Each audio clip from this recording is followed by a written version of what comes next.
नमस्कार साथियों।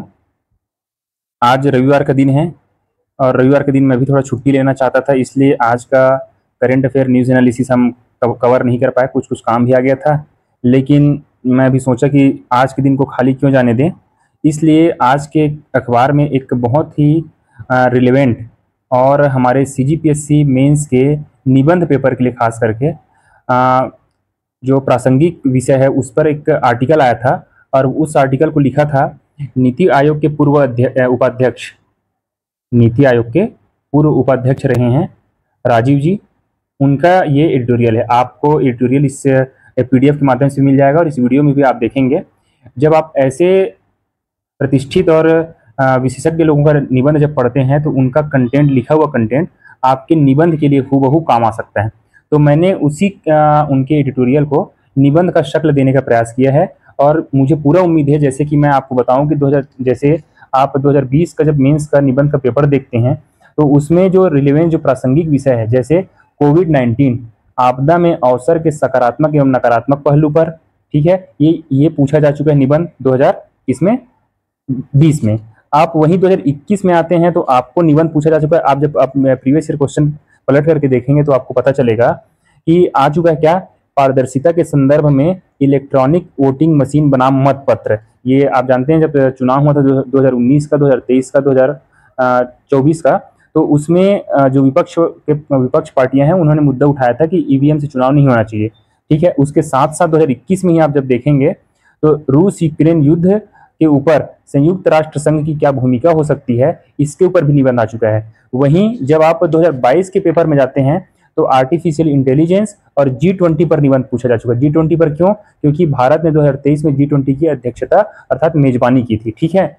और आप जब 2023 के प्रश्न पत्र में जाते हैं तो आपको राष्ट्रीय शिक्षा नीति, चूंकि ये लागू हुआ था 2024 से, जलवायु परिवर्तन, एक राष्ट्र एक चुनाव, ये सब, इन सब विषयों पर जो रिलेवेंट है, करंट अफेयर्स पे डेली हम लोग सुनते थे, 2023 में उस पर निबंध आया था। और इस बार जब आप 2024 का निबंध देखते हैं तो जलवायु परिवर्तन को सस्टेनेबल डेवलपमेंट से जोड़ करके पूछा गया था। तो इन पिछले 4-5 वर्षों के निबंध को बताने के पीछे मेरा यही तर्क था कि आपके सामने जब कोई भी रिलेवेंट अर्थात प्रासंगिक टॉपिक आता है तो आपको तुरंत ही उसको निबंध के रूप में तैयार कर लेना चाहिए। क्योंकि हम ज़्यादातर विद्यार्थी क्या करते हैं, मैं भी उसका मुझे भी अनुभव रहा है, मैं भी अपने आसपास के लोगों को देखा हूँ कि जब मेंस का पेपर आता है तब उसी समय आखिरी में वो लोग क्या करते हैं, निबंध की तैयारी करते हैं और कंटेंट के लिए भागते दौड़ते हैं। तो हम क्यों उस समय अफरा तफरी में फंसे? इससे अच्छा है कि हम क्यों ना अभी इत्मीनान से समय निकाल करके इस विषय पर निबंध को तैयार कर लें। तो आज के निबंध का जो टॉपिक है वो देखिए, आत्मनिर्भर भारत, संभावनाएं एवं चुनौतियां, ठीक है। अब आपको पता होगा, मैं थोड़ा सा इसका बैकग्राउंड बता दूं कि क्यों हम इस विषय को निबंध के रूप में ले रहे हैं, ठीक है। तो हाल ही में जो अमेरिका ने हमारे ऊपर टैरिफ लगाया है उसको ध्यान में रखते हुए हमारे देश के प्रधानमंत्री जी ने कहा है कि हमको आत्मनिर्भरता अर्थात मेड इन इंडिया की ओर बढ़ना है। और यदि हमको 2047 तक विकसित भारत बनाना है, ठीक है, क्या बनाना है, विकसित भारत, तो ये आत्मनिर्भरता था स्वदेशी, ये बहुत इंपॉर्टेंट है, ठीक है। अब जो इस पर कंटेंट है उस पर हम आगे बढ़ते हैं कि क्या क्या कंटेंट है और कैसे कैसे तर्क दिए गए हैं। साथ ही आपको यहाँ से ये भी सीखना है कि जब कोई कोई विशेषज्ञ, उस विषय के विशेषज्ञ और इतने बड़े जो विश्लेषक जब निबंध लिखते हैं, आर्टिकल लिखते हैं, तो वो किस प्रकार कंटेंट के साथ लिखते हैं, ठीक है। तो बढ़ते हैं आगे। देखिए, ये आज के न्यूज़पेपर में आया था, डॉक्टर राजीव कुमार, ये नीति आयोग के पूर्व उपाध्यक्ष अर्थशास्त्री हैं, ठीक है। यहाँ पे देखिए लिखा है कि अमेरिका द्वारा भारत पर लगाए गए टैरिफ्स के मद्देनजर आत्मनिर्भरता को लेकर आग्रह और बढ़ गया है। क्यों बढ़ गया है, इसको हम इसमें कंटेंट में देखेंगे। भारतीय प्रधानमंत्री भी लगातार स्वदेशी की बात कर रहे हैं। तो यहाँ पे मैं एक छोटा सा एमसीक्यू बना दूं। हालांकि आज एमसीक्यू बनाने का मेरा मन तो था नहीं, लेकिन चूंकि एक शब्द आया है और आप जानते हैं मैं शब्दों को तुरंत ही पकड़ के आपको वहीं पे उसका एनालिसिस करता हूँ। तो सबसे पहले जो स्वदेशी की बात आई थी हमारे देश में, वो कब आई थी? 1905 बंगाल विभाजन के समय, जिसको हम स्वदेशी आंदोलन के नाम से जानते हैं। तो आप एक नज़र पलट कर देखिएगा भारतीय इतिहास को और आपको इस तुरंत ये रिवीजन हो जाएगा, ठीक है। देखिए, ये सबसे पहले प्रश्न बनता है कि किस तरह संभव है आत्मनिर्भर भारत, अर्थात आत्मनिर्भरता की बात तो इतनी हो रही है तो ये संभव कैसे है? क्या हवा में बस तीर चलाने से हो जाएगा या सिर्फ मुंह जुबानी बोलने से आत्मनिर्भर बोलने से हो जाएगा? नहीं, यही सब बात उन्होंने कहा है, किसने, राजीव कुमार जी ने अपने आर्टिकल के माध्यम से। तो एक बात मुझे आप बताइए, जब भी हम निबंध लिखते हैं तो सबसे पहले रूपरेखा में क्या लिखते हैं? मैंने, आप पहले ध्यान से इसको सुनिए, और मैंने आपके लिए समराइज करके निबंध का पूरा फॉर्मेटिंग आगे बनाया हुआ है। मैं इसका पीडीएफ भी अपने टेलीग्राम की लिंक पर, टेलीग्राम चैनल पर शेयर कर दूंगा, आप उस वहाँ पे आप इसको जाकर के देख सकते हैं, सीख सकते हैं। लेकिन आपको सबसे पहले सीखने की आवश्यकता ये है कि जब भी हम निबंध लिखते हैं तो सबसे पहले क्या लिखते हैं? भूमिका या उस निबंध का इंट्रोडक्शन लिखते हैं ना, ठीक है। तो आपको कहीं ढूंढने की आवश्यकता नहीं है कि यदि आत्मनिर्भर भारत के सामने समस्याएं क्या हैं और चुनौतियां क्या हैं। जैसे मैं इसका शीर्षक बनाता हूं, एक निबंध का मान लो मॉडल निबंध बनाता हूं, आत्मनिर्भर भारत समस्याएं एवं चुनौतियां, ये समझिए आपका निबंध है। और बिल्कुल ये आ सकता है, ठीक है, क्योंकि अभी इस पे जोर, भारत सरकार का जोर बहुत बढ़ चुका है, ठीक है। अब पहले लिखेंगे क्या? भूमिका, ठीक है। यहाँ पे जैसे आप ध्यान से देखिए, अब मैं भूमिका लिखना आपको सिखा रहा हूँ और बता भी रहा हूँ। आत्मनिर्भर भारत केवल एक नारा नहीं है, बल्कि उसकी आर्थिक और रणनीतिक मजबूती का आधार भी है। कैसे है, मैं अभी आपको एक्सप्लेन करने वाला हूँ। अमेरिका द्वारा भारत पर लगाए गए अतार्किक टैरिफ्स को देखते हुए इस दिशा में काम करना अब और भी जरूरी हो गया है। प्रधानमंत्री जी लगातार मेक इन इंडिया और आत्मनिर्भर भारत पर जोर दे रहे हैं। सवाल यह है कि आखिर भारत इस लक्ष्य का किस तरह से हासिल कर सकता है। इनोवेशन और स्किल की कमी भारत इस लक्ष्य को पूर्ति करने में बाधाएं बनती आई हैं। फिर टैक्स संबंधी विसंगतियां भी हैं, भ्रष्टाचार जैसी समस्याएं भी हैं। लेकिन अगर भारत इन तमाम पहलुओं को ध्यान में रखकर स्पष्ट रोड मैप और ठोस अमल के साथ आगे बढ़ता है तो विश्व मंच पर एक आत्मनिर्भर और सशक्त आर्थिक शक्ति के रूप में स्वयं को स्थापित कर सकता है। देखिए, आपको इससे बेहतर भूमिका कहीं नहीं मिलेगी, क्योंकि आपको आपके निबंध की भूमिका को स्वयं कौन तैयार कर रहे हैं? डॉक्टर राजीव कुमार, जो नीति आयोग के पूर्व उपाध्यक्ष रहे। ठीक है, भूमिका समझ में आई। मैंने आपके लिए यहाँ पे एक शब्द छोड़ा था कि कैसे आत्मनिर्भर भारत कैसे आपके लिए क्या है कि भारत की आर्थिक और रणनीतिक मजबूती का आधार भी है। अब एक बात मुझे आप बताइए, जब हम पिछले एक हफ्ते से इसको कवर कर रहे हैं, भारत की अर्थव्यवस्था की मजबूती का सबसे बड़ा आधार क्या है? घरेलू या भारत की इतनी बड़ी बाजार, भारत स्वयं इतना बड़ा घरेलू बाजार है।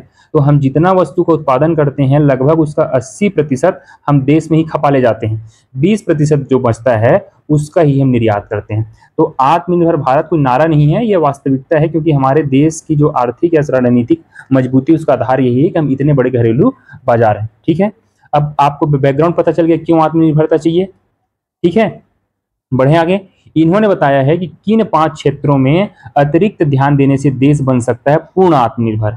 अब आपको मैं पूछूंगा कि संभावनाएं, सॉरी यहाँ पे मैंने समस्या लिखा था, समस्या नहीं है, ये संभावनाएं हैं। ठीक है, संभावनाएं। तो संभावनाएं और चुनौतियां क्या हैं? तो संभावनाओं पे सबसे पहले लिखेंगे वो 5 क्षेत्रों के बारे में। कौन कौन से 5 क्षेत्र हैं? सबसे पहला इनोवेशन, ठीक है, अर्थात आने वाला जो युग है वो आर्टिफिशियल इंटेलिजेंस का युग है, AI 4.0 का युग चल रहा है, आप जानते हैं। तो सबसे पहले किस पे निवेश करना पड़ेगा? सेमीकंडक्टर्स पे निवेश करना पड़ेगा, क्योंकि ये आपके मोबाइल, इलेक्ट्रॉनिक व्हीकल्स से लेकर के जितने भी अब उपकरण आने वाले हैं, मशीन लर्निंग या इंटरनेट ऑफ थिंग्स से रिलेटेड, उन सब पे सेमीकंडक्टर का उपयोग जरूरी है। ठीक है, लेकिन एक बात मुझे बताइए, देखिए यहाँ पे लिखा है, एक रिपोर्ट जारी की गई है, इसके द्वारा एक यूनाइटेड नेशंस की संस्था है, United Nations convention of trade development के ऊपर, इनकी ने एक रिपोर्ट जारी की है, प्रौद्योगिकी एवं नवाचार रिपोर्ट 2025। इसमें इन्होंने बताया है कि एडवांस्ड टेक्नोलॉजी को अपनाने के मामले में भारत की विश्व रैंकिंग कितनी है? 36वीं है। तो आपका यहाँ पे प्रीलिम्स MCQ बेस्ड क्वेश्चन बना कि भारत का विश्व रैंकिंग एडवांस्ड टेक्नोलॉजी अपनाने में कितनी? 36वीं। अर्थात हम चीन, अमेरिका, ताइवान और दक्षिण कोरिया जैसे देशों से बहुत पीछे हैं।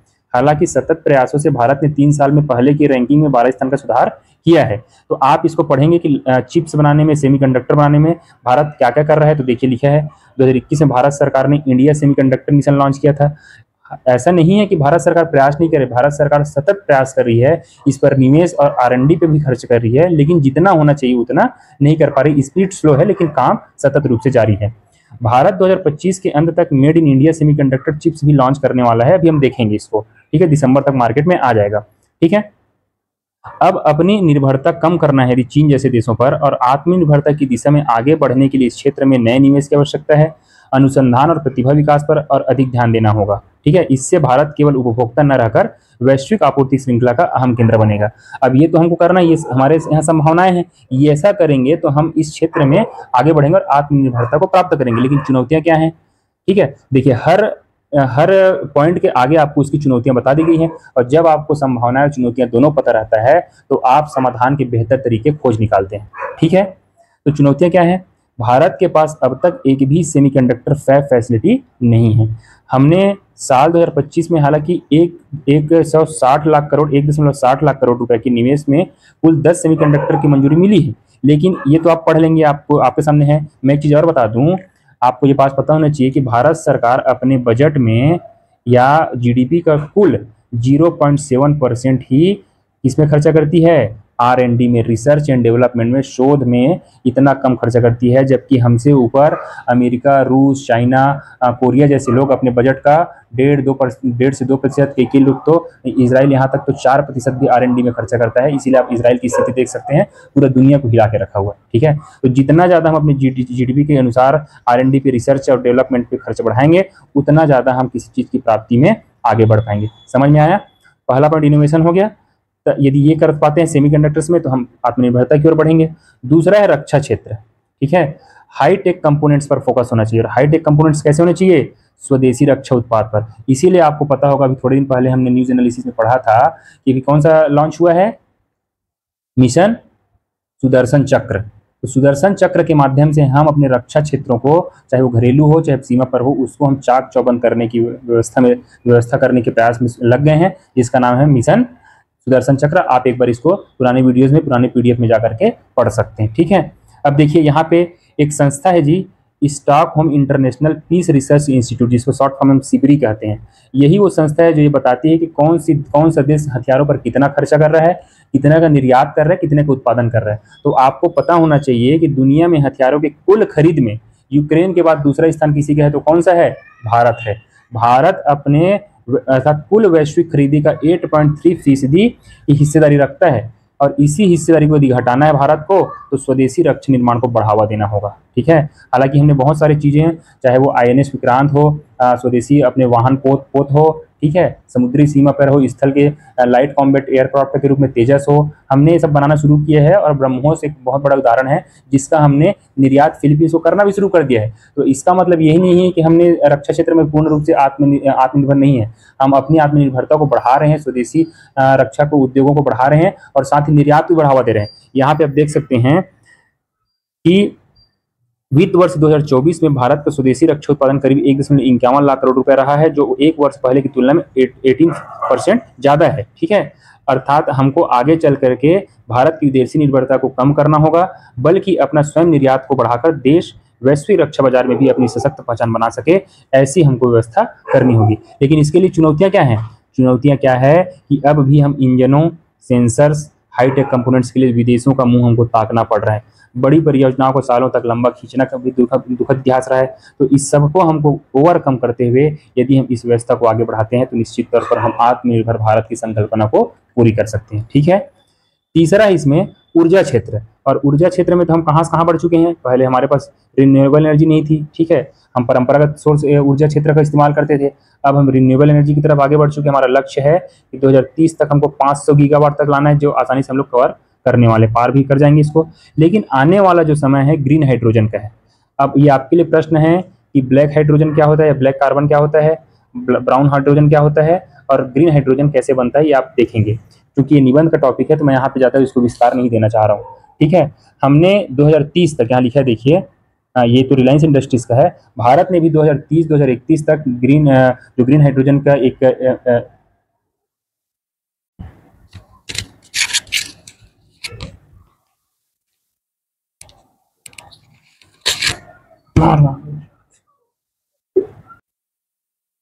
स्टार्टअप इंडिया के बाद PM गति शक्ति, PM गति शक्ति, स्टार्टअप, ये सब हमने स्टार्टअप इंडिया, स्किल्ड, ये सब लेकर के आए थे। ठीक है, लेकिन जितनी प्रगति होनी चाहिए उतनी नहीं हो पाई।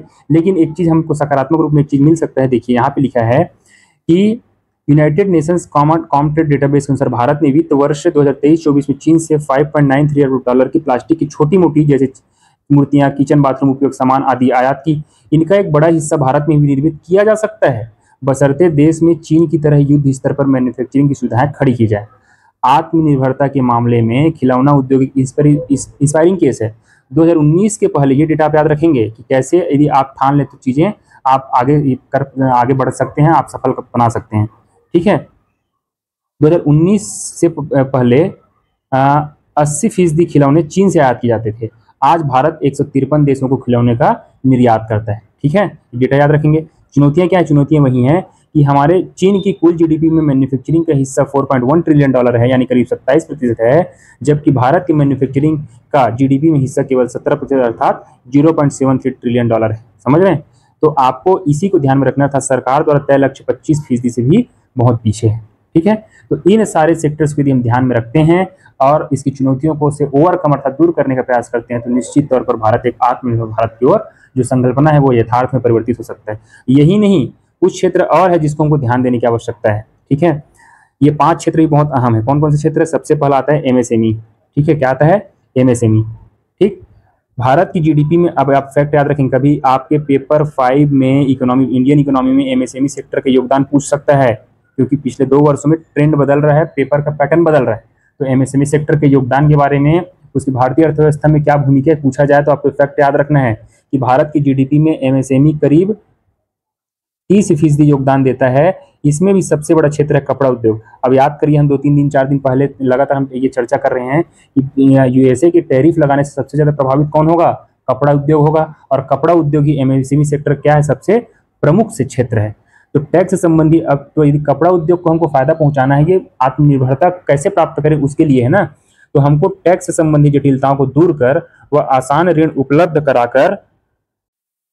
उपलब्ध कराकर इस क्षेत्र को बढ़ावा देना होगा। ठीक है, और एक बात और याद रखेंगे, यदि आपसे एमसीक्यू में भी पूछा जाए कि एमएसएमई सेक्टर का भारत के कुल निर्यात में कितना योगदान है, तो जितना हम निर्यात करते हैं उसका 45% हिस्सा कहाँ से प्राप्त होता है जी? एमएसएमई से। ठीक है, दूसरा है कृषि सेक्टर। क्या है दूसरा? कृषि सेक्टर। हम आज भी बड़ी मात्रा में दलहनों और तिलहन का आयात करते हैं, अर्थात इस पूरे पॉइंट का सार मैं बता देता हूं, अर्थात हम खाद्यान्न पे, अनाज पे तो आत्मनिर्भर हो गए हैं, लेकिन अभी भी दलहन और तिलहन का हम बहुत भारी मात्रा में आयात करते हैं। ठीक है, आज भी देखिए लिखा है यहाँ पे, बहुत बड़ा फैक्ट है कि आज भी हम 60% तेल का आयात करते हैं। समझ रहे हैं? तो इसी को ओवरकम करने के लिए हमको किसानों को उसके लिए प्रेरित करना पड़ेगा कि आप दलहन और तिलहन उगाइए और आपको जितनी भी उसमें राशि आपके नुकसान यदि होती है तो उसकी भरपाई सरकार करेगी। यदि इस तरह से आप प्रोत्साहित करेंगे तो निश्चित तौर पर हमारे क्रॉप पैटर्न में डाइवर्सिटी आएगी और ये न केवल देश के जलवायु के लिए, साथ साथ हमारे देश की आत्मनिर्भरता के लिए भी बहुत जरूरी या उपयोगी साबित हो सकती है। ठीक है, अगला है आर्टिफिशियल इंटेलिजेंस। क्या है अगला? Artificial intelligence. 2030 तक ग्लोबल एआई मार्केट कहता है कि एआई मार्केट 1.8 ट्रिलियन डॉलर तक पहुंचने का अनुमान है। भारत को इसमें हिस्सेदारी तभी मिलेगा जब हम अपने वर्क फोर्स को ट्रेन करेंगे। देख रहे हैं, अर्थात एआई के लिए हम अपने वर्क फोर्स को स्किल्ड करना पड़ेगा। ठीक है, अभी देखिए एक चीज कह रहा है कि आर्टिफिशियल इंटेलिजेंस 38% जॉब पर एआई का आर्टिफिशियल इंटेलिजेंस का असर हो सकता है। फिर आता है रेयर मिनरल्स। ठीक है, जिस रेयर मिनरल्स के कारण ही अमेरिका चाइना पर क्या नहीं लगा पा रहा है? टैरिफ नहीं लगा पा रहा है, क्योंकि यदि रेयर अर्थ मिनरल्स देना बंद कर दे चाइना यूएसए को, यूएसए की जो वर्तमान जो टेक्नोलॉजिकल अपडेट वाला इकोनॉमी है वो ठप पड़ जाएगा। तो हमारे पास भारतीय भूवैज्ञानिक सर्वेक्षण के अनुसार भारत के पास रेयर अर्थ मिनरल्स के वैश्विक भंडार का 6% हिस्सा है, जो पर्याप्त है, लेकिन इसके प्रोसेसिंग हम नहीं कर पा रहे हैं। मिनरल्स के प्रोसेसिंग नहीं कर पाने के कारण अभी हमको इसके ऊपर भी डिपेंडेंसी, आयात के ऊपर निर्भर रहना पड़ रहा है। तो और कितना हिस्सा है जी वैश्विक उत्पादन में भारत का? 1%।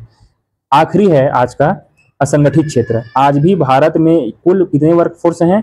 50 करोड़ वर्क फोर्स हैं, जिसमें से लगभग 90% लोग असंगठित क्षेत्र में कार्यरत हैं। और सबसे बड़ा वर्क फोर्स किसमें लगा जी? असंगठित क्षेत्र का, कृषि क्षेत्र में, और दूसरा लगा है कपड़ा उद्योग में। तो आपको ये फैक्ट याद रखना है, एमसीक्यू में पूछा जा सकता है। ठीक है, तो अब 90% लोग असंगठित क्षेत्र में कार्यरत है। और तो यहाँ पे देखिए, ये आप लिख सकते हैं, किसी भी निष्कर्ष में लिख सकते हैं कि कोई भी देश संगठित और असंगठित क्षेत्र के बीच इतने विशाल गैप के साथ ना तो विकसित राष्ट्र बन सकता है और ना ही आत्मनिर्भर बन सकता है। तो आपको यहाँ पे आपको और हमको क्या सीख मिलती है कि अपने वर्क फोर्स को असंगठित क्षेत्र से निकालकर संगठित क्षेत्र में डालना होगा। इसके लिए भी सरकार को उपाय करना पड़ेगा। देखिए यहाँ पे लिखा 90% श्रमिक असंगठित क्षेत्र में कार्यरत है। ठीक है, तो आपको टॉपिक क्या था आज का? संभावनाएं और चुनौतियां। तो आपको इन 5 पॉइंट और इन सारे जो अलग से 5 पॉइंट लिखे गए हैं, इन 10 पॉइंट से आपको संभावनाएं और साथ ही साथ चुनौतियां आपको यहाँ से पता चला। आपको न केवल आंकड़ों के साथ बल्कि रिपोर्ट के साथ आपके कंटेंट की पुष्टि की गई है, जिससे आपका निबंध बहुत ही प्रभावशाली और गुणात्मक होगा। ठीक है, अब इतना बड़ा निबंध तो हो गया, अब इसमें कंटेंट क्या निकालें? तो मैंने आपके लिए आपके काम को आसान करने के लिए एक रूपरेखा बनाई है, आप इसको भी एक नज़र देख सकते हैं। ठीक है, निबंध का शीर्षक क्या है? आत्मनिर्भर भारत, संभावनाएं एवं चुनौतियां। ठीक है, भूमिका में हम क्या लिखेंगे? मैंने आपको भूमिका बता दिया। आत्मनिर्भर भारत का महत्व क्या है, मेक इन इंडिया और वोकल फॉर लोकल की पहल की गई सरकार द्वारा। और आत्मनिर्भरता का मतलब केवल आर्थिक रूप से नहीं है, बल्कि आर्थिक, सामाजिक और तकनीकी मजबूती भी है। अब आत्मनिर्भर भारत के प्रमुख स्तंभ क्या होंगे, हमने सब चर्चा कर लिया है। मैंने सिर्फ आपके लिए यहाँ पे एक रूपरेखा बनाने का एक छोटा सा प्रयास किया है। मुझे आशा है कि यह आपको पसंद आएगा। ठीक है, देखिए 2025 तक $300 बिलियन इलेक्ट्रॉनिक्स बाजार का लक्ष्य है। चिप निर्माण हेतु नए कारखाने और अनुसंधान को बढ़ावा देना, स्टार्टअप्स व AI को बढ़ावा देना, रक्षा क्षेत्र में हाईटेक कंपोनेंट्स खुद ही तैयार करना पड़ेगा हमको। इससे क्या होगा, सुरक्षा भी मिलेगी, रोजगार भी मिलेगा और निर्यात, तीनों लाभ प्राप्त होंगे।